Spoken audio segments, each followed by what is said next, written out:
D'où ma question sur le droit à l'islamophobie. Non, mais je vais vous dire, est-ce qu'on a le droit à la... Qu'est-ce que vous en pensez? Il l'a détruit, il l'a détruit. Il est devenu tout blanc. Là, il va plus parler en fait, il va plus parler. La légende dit même que pendant 2 semaines, il n'a pas prononcé de mots. On l'appelait le muet. Bonjour à tous, j'espère que vous allez bien. Bon alors aujourd'hui les amis, c'est un jour spécial. Comme vous le savez tous, c'est la fin du Ramadan. Voilà, le mois du Ramadan est terminé. Aïd Moubarak à tous les amis. Et même pour ceux qui ne le fêtent pas, Aïd Moubarak. Aïd Moubarak, Aïd Moubarak, Aïd Moubarak. Voilà, n'oubliez pas de faire plaisir à votre famille, à vos amis, à vos proches, à tout le monde. Régalez-les. Quant à nous, aujourd'hui on va parler de Jean-Luc Mélenchon. Voilà, je vous sors une pépite de mon sac. Ça date de 2022, aux élections. Mais vous allez voir, en fait, ça parle d'islamophobie. Jean-Luc Mélenchon, il va coucher Patrick Cohen. Mais avant toute chose, les amis, n'oubliez pas de liker cette vidéo, c'est super important pour le référencement. Bon allez, on y va, on se regarde ça ensemble et on réagit. D'aimer une religion nous donne aussi le droit de la détester pourvu qu'on ne rejette pas les personnes qui la pratiquent. Ça va de soi. Donc, c'est le droit à l'islamophobie. Putain, les amis, vous avez bien entendu. Ça, c'est sorti il y a 2 ans, en 2022. Cette histoire de droit à l'islamophobie, ça m'a rendu fou. Je vous dis direct, hein. C'est quoi ces conneries? C'est quoi ces conneries? Un passe droit au raslard. En fait, maintenant, on va donner le droit au raslard d'être raslard. C'est ça le délire. Et allez voir, hein. Regardez sur YouTube, vous allez voir des chaînes YouTube. Ils le revendiquent, ce droit à l'islamophobie. Qui le revendique? C'est incroyable. Comment? Voilà, on n'est pas obligé de détester les autres. Vous détestez les araignées? Est-ce que vous détestez les araignées? Non, pas particulièrement. Non, il y a des gens, ils supportent pas. 4e animal. Voilà, ça porte un nom, c'est une phobie. Non mais attendez, c'est quoi ce délire? Franchement, je l'aime bien Jean-Luc Mélenchon. Mais les Arabes, c'est pas des araignées, qu'est-ce que tu racontes? Y a pas d'islamophobie. Non, je suis pas d'accord. T'es un raslard, tu le caches. Tu le caches. Je m'en bats les couilles, tu le caches. Je veux pas t'entendre me sortir des phrases bizarres. Au début, moi, j'utilisais pas le mot islamophobie.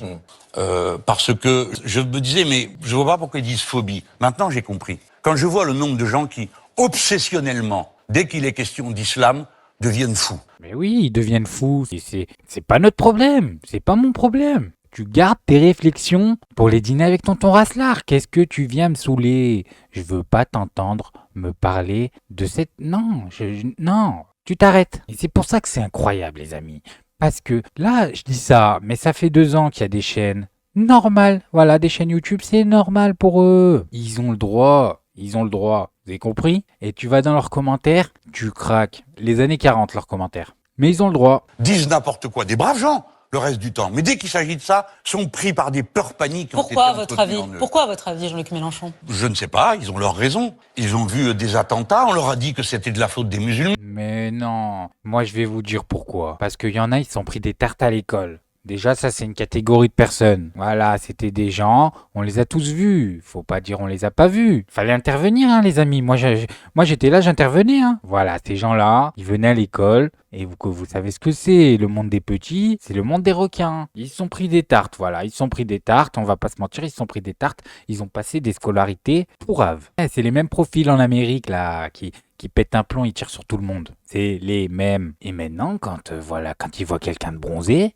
il l'associe à Kader qui lui volait son goûter. Faut le dire, les amis, il faut le dire. Kader, c'était le plus fort dans la cour. Il arrivait à prendre le goûter de Jean Quentin. Il faut pas se mentir. C'est comme ça que ça s'est passé. Et maintenant, il les déteste, voilà. Il déteste tous les bronzés. On appelle ça un raslard. Ces gens-là, ils sont perdus, les amis. Vous pouvez plus les convaincre. C'est impossible. J'ai essayé, c'est impossible. Mais le problème, les amis, c'est quoi? C'est qu'en fait, Kader, il a fini garagiste, miskin. Voilà, il a fini plombier, il a fini maçon. Mais Jean Quentin, il avait plus de goûter, ses dents elles se sont acérées. T'as vu quand tu lui as pris son goûter, ses dents elles se sont acérées. Lui il a fini maire, et voilà, il a changé de ville, il a fini maire. Et maintenant c'est Jean Quentin qui prend les décisions. Et apparemment Jean Quentin il a dit, islamophobie, t'as le droit. Non, alors ils l'ont cru peut-être. Bon, le droit à l'islamophobie, vous croyez qu'il y en a qui s'en privent aujourd'hui ?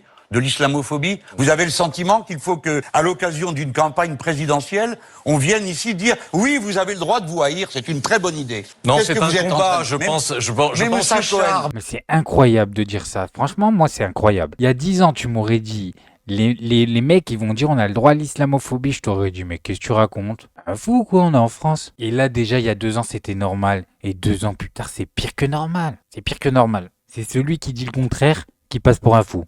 Qui était votre camarade, à qui vous avez rendu un hommage formidable, qui a fait une lettre ouverte aux idiots de l'islamophobie. Vous vous souvenez de son texte? Mais oui, puis il a le droit. C'est une démocratie. D'où ma question sur le droit à l'islamophobie. Non, mais je vais vous dire, est-ce qu'on a le droit à la judéophobie? Qu'est-ce que vous en pensez? Oh là là, c'est ça la pépite les amis. Qu'est-ce qu'il en pense Patrick Cohen? Est-ce qu'on a le droit à la judéophobie? Je vous réponds, non, c'est stupide. La phobie est stupide. Ah là là là. Il l'a détruit, il est devenu tout blanc. Là, il va plus parler en fait, il va plus parler. La légende dit même que pendant 2 semaines, il a pas prononcé de mots. On l'appelait le muet. La phobie est stupide. La phobie pousse à la bêtise, pousse à l'aveuglement. Et surtout, la phobie pousse à une globalisation. On déteste les musulmans, ça n'a pas de sens. Et voilà les amis, et voilà le prochain qui vous parle d'islamophobie. Demandez-lui si alors on a le droit à la judéophobie. Et vous verrez c'est magique. Le mec il devient blanc. Ah là, il parle plus. Je vous le dis, Patrick Cohen là, il a eu du mal à s'en remettre. Hein. Il en parle encore à son psy, voilà. Quand il va voir son psy, il en parle encore. Il lui dit le soir, putain... Je vois Mélenchon qui me pose des questions. Je sais pas ce qui se passe. Bref, voilà les amis. Moi, je voulais juste vous montrer ça. Maintenant, faites-vous votre avis tout seul. Faites attention à vous. Faites attention à ce que vous regardez. Likez, abonnez-vous. Et n'oubliez pas le petit com qui fait plaisir. Eid Mubarak, Eid Mubarak.